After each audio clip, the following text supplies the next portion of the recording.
دەرکراوەکان دەرکراون.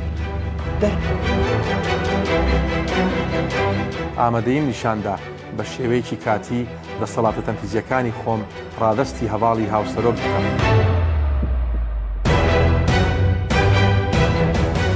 هەشتی تەمموز بوومەلەرزەیەک بە 8 پلەی ڕێختەر کات چەند ڕۆژێک پێش هەشتی تەمموزە بە دیاریکراویش لە گردەکەی سەرچنار و لە یەکێک لە ڕێستۆرانتەکانی ئەو ناوچەیە چەند بەرپرسێکی باڵای یەکێتی لەوانە لاهور شێخ جەنگی و بافڵ تاڵەبانی و شاڵا و کۆسرەت ڕەسوڵ شەوێک پێکەوە بەسەر دەبن. هەمان ئەو شەوە بە دووری چەند کیلۆمەترێک نزیک لەو ڕێستۆرانتە دەبێتە شەڕەتەقە لە نێوان هێزەکانی ئاسایش و لیوای ئاڵتوونی بەو هۆیەوە چەند کارمەندێکی ئاسایش دەبنە قوربانی.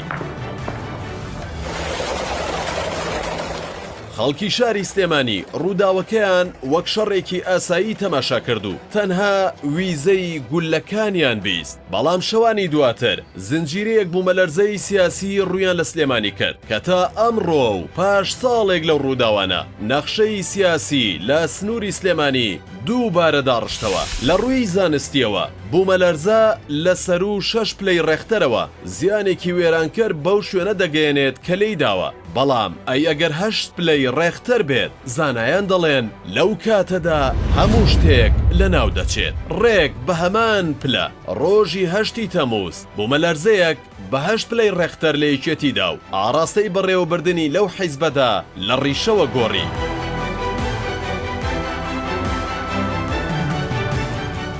هەشتی تەمموز چۆن ڕوویدا؟ لە بەیانی ڕۆژی هەشتی تەمموزی ساڵی 2021 جەموجوڵی نائاسایی سەربازی بە هەندێک لە شەقامەکانی شاری سلێمانیەوە بیندرا. ڕەنگە کۆتاشت کە بە خەیاڵی خەڵکی ئەو شارەدا هاتبێت ئەوەیە یەکێتی باڵاترین بەرپرسی هەواڵگیری خۆی لا ببات کە ئەوەش ببێتە زنجیرەیە گۆڕانکاری گەورە و کۆتایی گۆڕانکاریەکەش بە دانانی سەرۆک بۆ یەکێتی کۆتایی بێت. محەممەد تەحسین تاڵەبانی برای ئاڵا تاڵەبانی سەرۆکی پێشووی فراکسیۆنی یەکێتی لە پەرلەمانی عێراق کە لە دوای ئەوەی لاهور شێخ جەنگی پۆستی هاوسەرۆکی یەکێتی وەرگرت ئەویش لە شوێنی لاهور شێخ جەنگی بووە بەرپرسی دەستگای زانیاری یەکێتی. ئەوەی بۆ محەممەد تاڵەبانی تا ڕۆژی لابردنەکەی کێشە بوو ئەوە بوو لەلایەن ئەنجومەنی ئاسایشی هەرێمی کوردستانەوە واژۆی دەست بەکاربوونی بۆ نەکراو وەک بەرپرسی دەستگای زانیاری نەناسێنرا. داینەمۆی ڕووداوەکانی هەشتی تەمموز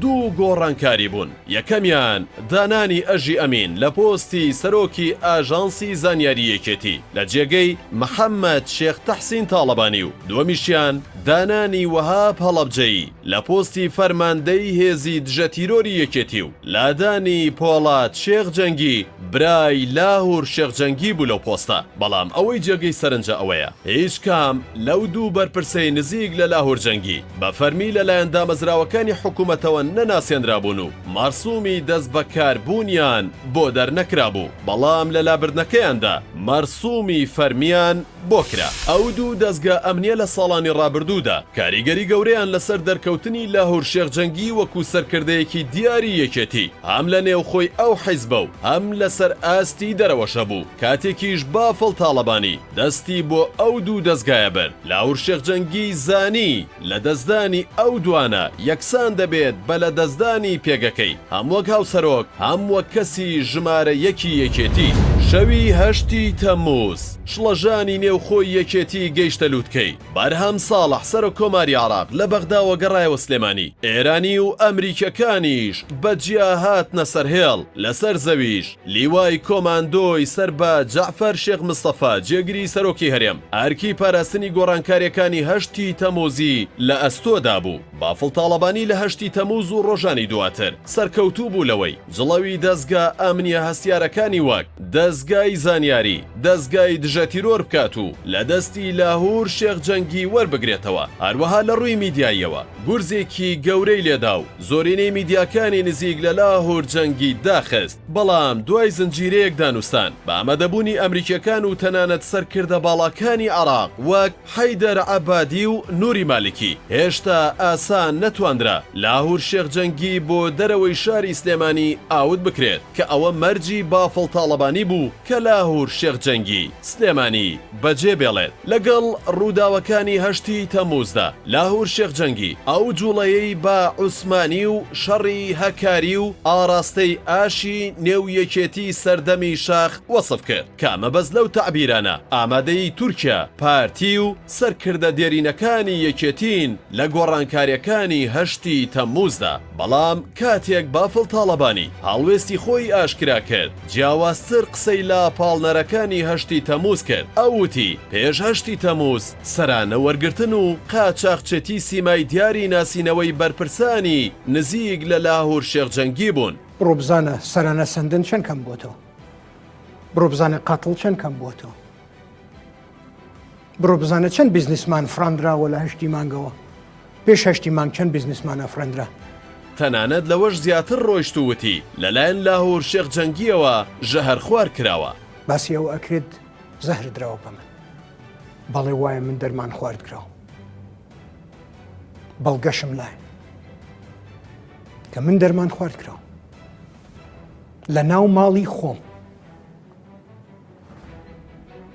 ئیترافیشم هەیە بەشێک لە سەرکردە دیارەکانی یەکێتی بانگەشەی ئەوەیان دەکرد کە ئەوانیش هاوشێوەی بافڵ تاڵەبانی ژەهر خوارد کراون و بەشێکیشیان بۆ چارەسەر ڕێی وڵاتانیان گرتە بەر بەڵام تا ئێستا هیچ دۆسیەیەک لە دادگا لەو بارەیەوە یەکلا نەبووتەوە ئەنجومەنی سەرکردایەتی یەکێتی لەو کاتەدا 124 ئەندام بوو پێشتر و بەر لە ڕووداوەکانی هەشتی تەمووز نزیکەی 80 ئەندامی سەرکردایەتی سەر بە لاهور شێخ جەنگی بوون و بافڵ تاڵەبانیش نزیکەی 15 ئەندامی نزیکی لە سەرکردایەتی هەبوو بەڵام هەشتی تەمووز هاوکێشەکەی بۆ کەمتر لەوەش پێچەوانە کردەوە چونکە دوای ئەو ڕووداوە زۆرینەی سەرکردایەتی لەگەڵ بافڵ تاڵەبانی بوون و کەمینەیەکیش لە سەرکردایەتی یەکێتی کە لە پەنجە یەک دەست تێپەڕیان نەدەکرد لەگەڵ لاهور شێخ جەنگی مانەوە.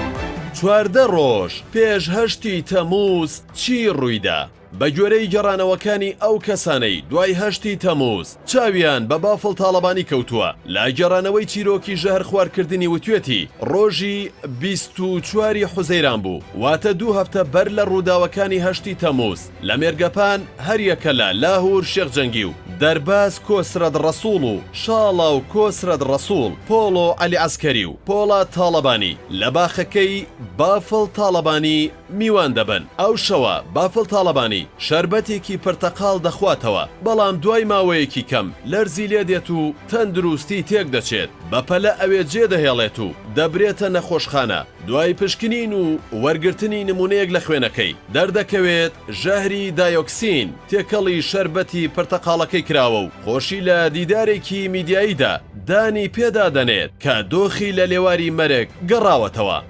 بەڵێ وایە من دەرمان خوارد کراوە لاهور شێخ جەنگی دەستبەرداری دەسەڵاتەکانی بوو دوای زنجیرەیەک پەیوەندیکردن لەسەر ئاستی نێوخۆیی و دەرەوەی یەکێتی لاهور شێخ جەنگی گەیشتە ئەو بڕوایی ناتوانێت نە بەهێزی سەربازی نە بە سیاسیش ڕوبەڕووی ڕووداوەکانی هەشتی تەمووز ببێتەوە سەرنجام ئێوارەی 17 تەمووز لە مەکتەبی سیاسی یەکێتی لاهور شێخ جەنگی واژۆی لەسەر دەستبەرداربوون لە دەسەڵاتەکانی خۆی کرد و ڕایگەیان بۆ ماوەیەکی کاتی دەسەڵاتەکانی داوەتە هاوسەرۆکی دووەم کە بافڵ تاڵەبانیە تا کێشەکان چارەسەرە بن لە پێناو چارەسەرکردنی کێشەکانی دوای پیلانگێڕی هەشتی تەمووز کە بەندە هەوڵمدا لە ڕێگەی دیالۆگ و ڕێڕەوی حزبیەوە چارەسەر بکرێت هەر لەو پێناوەشدا ئامادەیم نیشاندا بە شێوەیەکی کاتی دەسەڵاتە تەنفیزیەکانی خۆم ڕادەستی هەواڵی هاوسەرۆک بکەم بەمەرجێک لیژنەیەکی لێکۆڵینەوەی حزبی پێک بهێنرێت بۆ دەرخستنی ڕاستی و دروستی ئەو تۆمەتانەی کە لێرە و لەوێ دەخرێنە پاڵبەندە بەڵام ئەو واژۆیە لاهور شێخ جەنگی لە هاوسەرۆکی لابردوو بافڵ تاڵەبانی کردە کەسی یەکەمی حیزبەکە ماوەیەک دواتر لاهور شێخ جەنگی هاتەوە سەرخەتووتی ئەو تەنها دەستبەرداری دەسەڵاتەکانی هاوسەرۆک بووە نەک پۆستی هاوسەرۆک بەوەش درێژەی با ململانیەکانی دوای هەشتی تەمووزدا و ڕێگەی دادگای سلێمانی گرتە بەر و سکاڵای یاسایی تۆمار کرد ململانەکان گەیشتنە بەکارهێنانی هێز ئەگەرچی هەر لە یەکەم هەنگاوی ڕووداوەکانی هەشتی تەمووزەوە جوڵاندنی هێزی سەربازی و بەکارهێنانی هێز یەکێک لە ڕەگەزە بنەڕەتیەکانی گۆڕانکاریەکان بوو بەڵام لە پاڵ ڕەهەندەکانی دیکەدا یەکێک لەو ڕووداوانەی کە خەڵکی کوردستانی تووشی لە ڕاوکێو دۆڕدۆنگی کرد ڕووداوی کوشتنی فەرماندەیەکی نزیک لە لاهور شێخجەنگی بوو لەگەڵ ژمارەیەک لە پاسەوانەکانیدا لە شاری ڕانیا.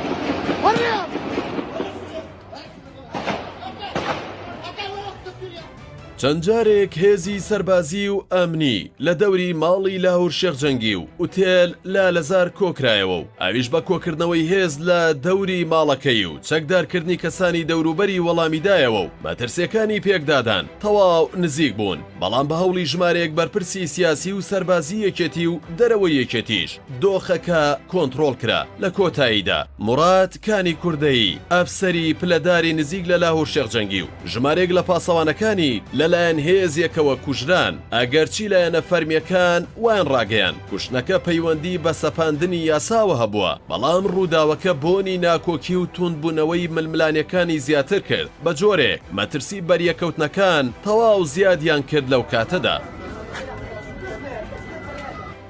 شۆڕش سەری ڕۆڵەکانی دەخوات لە دوای شۆڕشی فەڕەنسی کاتێک ڕۆبسێر یەکێک لە سەرکردەکانی ئەو شۆڕشە بەرەو سێدارە برا دەستەواژە بە ناوبانگەکەی وت کە تا ئێستاش لە گوێی فەڕەنسیەکاندا دەزرنگێتەوە کاتێک گوتی شۆڕش سەری ڕۆڵەکانی دەخوات هەرچەندە هەشتی تەمووز بە هیچ پێوەرێک بەراورد ناکرێت بە شۆڕشی فەڕەنسا بەڵام لەوەدا هاوبەشە کە بەشێک لەو کەسانەی ڕۆڵیان لەو ڕووداوەدا هەبوو چارە نووسیان دوورخستنەوە بوو دیارترینیان ئەژی ئەمین لێپرسراوی دەستگای زانیاری بوو کە مانگی ڕابردوو سلێمانی بەجێهێشت و یەکێتیش لە شوێنی ئەو جەلال شێخ ناجی کردە لێپرسراوی دەستگای زانیاری ئێستا لاهور شێخجەنگی بە تەواوی لە دەرەوەی یەکێتیە و یەکێتیش لە دوای دیداری حیزبەکەی سەرقاڵی گۆڕانکاری زیاترە لە نێوخۆدا و لا ململانەیەکی توندایە لەگەڵ پارتی لەسەر چەند دۆسیەیەک کە دیارترینیان پرسی پۆستی سەرۆک کۆماری عێراق و